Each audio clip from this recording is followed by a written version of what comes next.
One day, a caveman closed his eyes and never opened them again.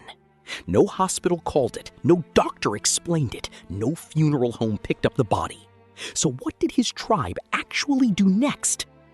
The answer is stranger and more human than you think. 50,000 years ago, death wasn't rare, it was everywhere. A bad hunt, a cut that got infected, a winter that lasted too long, a single bite from the wrong animal. Any of these could end a life in just a few days. Children saw it, parents saw it. Nobody was shielded from it the way we are today.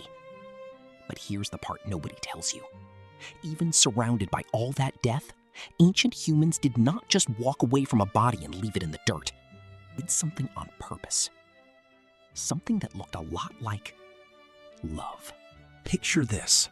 An old hunter lies by the fire. His breathing slows.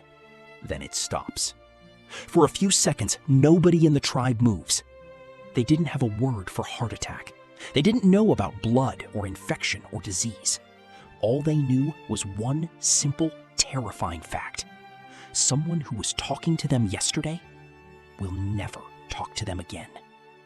No goodbye, no warning, just silence where a voice used to be.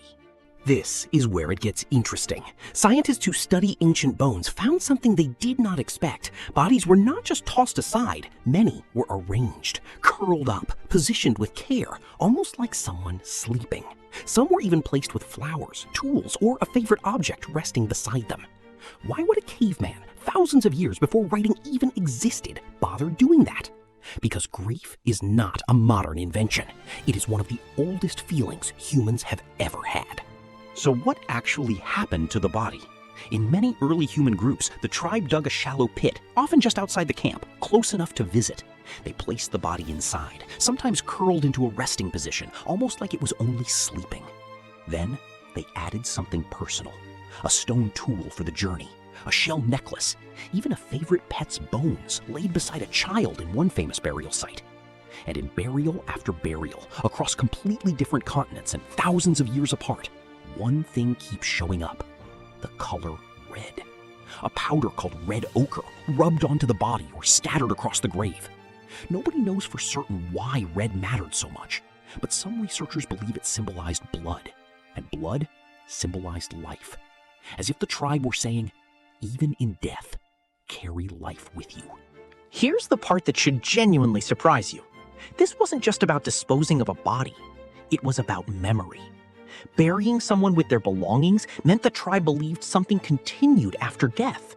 A belief, a story, maybe even hope that this wasn't really the end.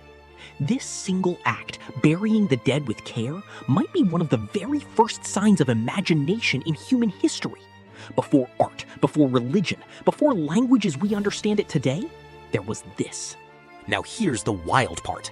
Look at a funeral happening today, anywhere in the world. Flowers, a meaningful object placed with the person. Loved ones gathered in a circle, saying goodbye. That is almost the exact same ritual a caveman performed 50,000 years ago, without a single word of instruction passed down. We didn't invent grief, we inherited it. So the next time you see flowers placed at a funeral, remember this: a caveman thought of it first. If this blew your mind, subscribe, because next time I'm answering an even stranger question.